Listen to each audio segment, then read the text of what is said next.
Assalamualaikum warahmatullahi wabarakatuh. Salam sejahtera untuk kita semua. Pada kesempatan kali ini saya akan membahas tentang toga virus. Mulai dari apa itu toga virus, replikasi genomnya, pembagian genus dari toga virus, serta penularan, mekanisme, tanda dan gejala, pencegahan serta pengobatan dari penyakit rubella sendiri. Oke teman-teman, tanpa membuang waktu lagi, langsung saja saya mulai presentasi saya. Apa itu toga virus? Nah teman-teman, virus adalah partikel berukuran mikroskopik yang menginfeksi sel organisme biologis. Toga viridae atau virus toga. Kata toga berasal dari bahasa Latin yang berarti jubah atau penutup. Memiliki virion bola yang termasuk agen penyebab campak Jerman, encephalitis, rubella, yellow fever, dan demam berdarah. Toga virus atau famili Togaviridae adalah virus berselubung dan ikosahedral yang memiliki genom RNA untai tunggal rasa positif sebesar 11 kilobyte. Anggota famili ini sering disebut sebagai alphavirus. Genus dari famili ini adalah virus Synbis dan virus semlikiforens atau SFV. Telah dipelajari secara ekstensif sebagai prototipe toga virus. Karena virus ini hanya bersifat patogen lemah pada manusia, penyebab utama penyakit manusia secara internasional. Mereka termasuk alphavirus yang didistribusikan di seluruh dunia dan menyebabkan penyakit pada ratusan ribu orang setiap tahun. Penyebab klinis yang disebabkan oleh toga virus berkisar dari demam ringan hingga penyakit berat, seperti encephalitis dan demam berdarah. Salah satu manifestasi klinis yang paling umum dari infeksi alphavirus adalah demam yang disertai dengan ruam dan radang sendi. Alphavirus yang menyebabkan penyakit ini semuanya terkait erat dan termasuk virus chikungunya, virus onyong-nyong, virus Ross River, virus Burma forens, virus semlikiforens, virus Synbis atau termasuk Oskelbo dan virus Mayaro. Selain itu, beban infeksi akut dan kasus penyakit berat atau penyakit kronis yang kadang disertai nyeri merupakan konsekuensi umum umpan balik. Ya, baik teman-teman, setelah saya memaparkan apa itu toga virus, sekarang kita masuk pada replikasi genomnya. Jadi replikasi dari genom toga virus yaitu protein non-struktural dikodekan pada ujung kromosom nomor 5. Protein ini awalnya diterjemahkan sebagai poliprotein yang mengakibatkan terjadinya pembelahan diri, membentuk 4 protein non-struktural yang bertanggung jawab untuk ekspresi gen dan 7 replikasi, pembentukan fragmen pengkodean protein struktural, sintesis lebih lanjut dari RNA positif tahap.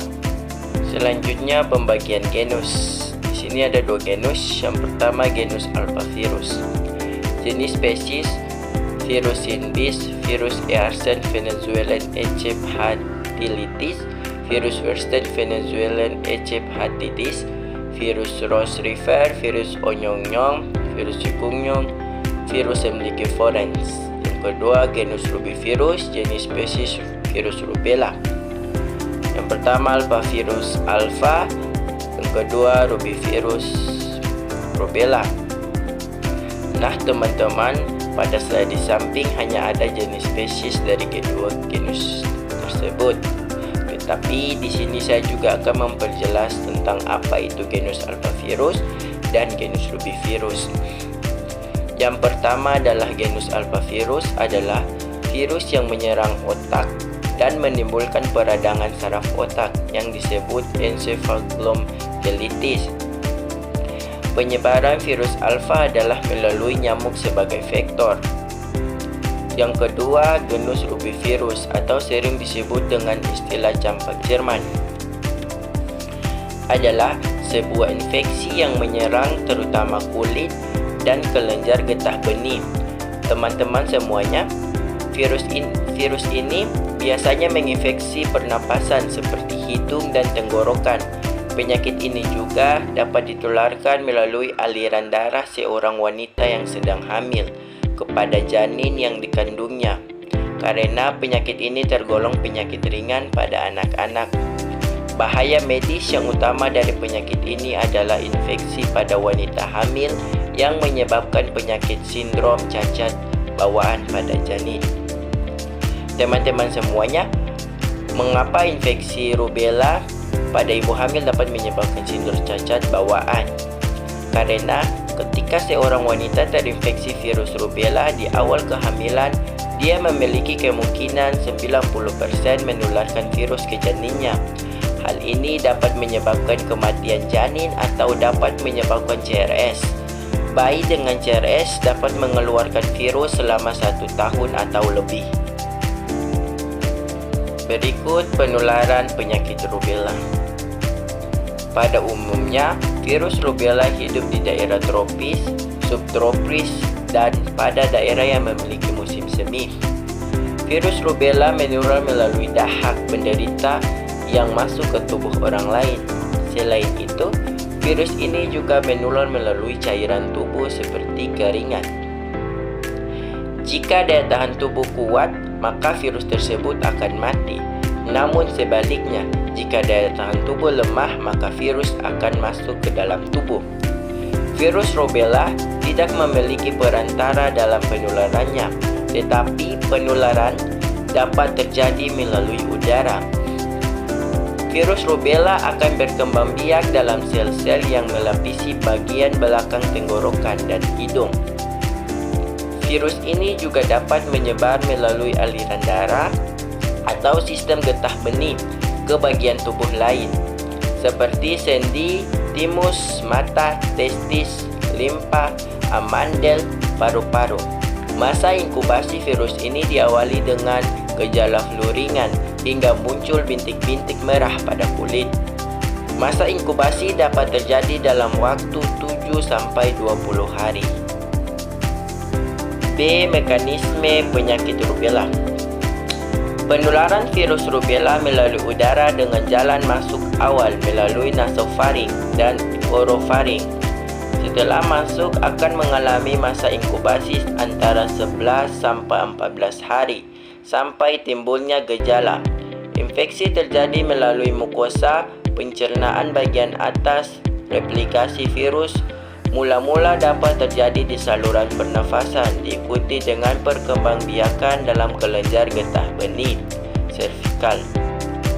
Viremia timbul setelah 5-7 hari dan berlangsung hingga timbul antibodi pada 9 sekitar hari ke-13 hingga ke-15.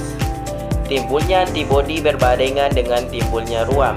Setelah timbul ruam, virus hanya dapat tetap dideteksi dalam nasofaring. C. Tanda dan gejala penyakit rubella. Dimulai dengan adanya demam ringan selama 1 atau 2 hari atau 99 sampai 100 derajat Fahrenheit atau 37,2 sampai 37,8 derajat Celcius. Dan kelenjar getah bening yang membengkak dan perih, biasanya di bagian belakang leher atau di bagian belakang telinga. Pada hari kedua atau ketiga, bintik-bintik atau ruam muncul di wajah dan menjalar ke arah bawah. Di saat bintik ini menjalar ke bawah, wajah kembali bersih dari bintik-bintik. Bintik-bintik ini biasanya menjadi tanda pertama yang dikenali oleh para orang tua. Gejala lain dari rubella yang sering ditemui pada remaja atau orang dewasa termasuk sakit kepala, kurang nafsu makan, konjungtivitis ringan, atau pembengkakan pada kelopak mata dan bola mata. Hidung yang sesak dan basah, kelenjar getah bening yang membengkak di bagian lain tubuh, serta adanya rasa sakit dan bengkak pada persendian, terutama pada wanita muda. Banyak orang yang terkena rubella tanpa menunjukkan ada gejala apa-apa. Teman-teman, sebenarnya sudah dibahas tentang bagaimana cara penularan, mekanisme dan tanda dari penyakit rubella. Selanjutnya kita akan masuk pada pencegahannya seperti apa. Jadi teman-teman, untuk perlindungan terhadap serangan virus rubella telah tersedia vaksin dalam bentuk vaksin kombinasi yang sekaligus digunakan untuk mencegah infeksi campak dan gondongan, dikenal sebagai vaksin MMR atau Mumps, Measles, Rubella. Vaksin rubella dapat diberikan kepada anak yang sistem kekebalan tubuhnya sudah berkembang, yaitu pada usia 12 sampai 18 bulan. Bila pada usia tersebut belum diberikan vaksinasi, dapat dilakukan pada usia ke-6 tahun. Sedangkan vaksinasi ulang dianjurkan pada usia 10 sampai 12 tahun atau 12 sampai 18 tahun sebelum pubertas. Namun jika dewasa yang terserang dengan virus ini, segera ambil langkah pengobatan untuk mengatasi virus dengan tuntas dan optimal, serta harus dilakukan pemeriksaan rutin. Terutama jika Anda yang merencanakan kehamilan, sebaiknya segera lakukan pemeriksaan terlebih dahulu. Terakhir adalah pengobatan. Jika tidak terjadi komplikasi bakteri, pengobatan adalah simptomatis. Adamantanim hidroklorida telah dilaporkan efektif in vitro dalam menghambat stadium awal infeksi rubella pada sel yang dibiarkan. Upaya untuk mengobati anak yang sedang menderita rubella kongenital dengan obat ini tidak berhasil. Karena amantadin tidak dianjurkan pada wanita hamil, penggunaannya amat terbatas. Interferon dan isoprinosin telah digunakan dengan hasil yang terbatas.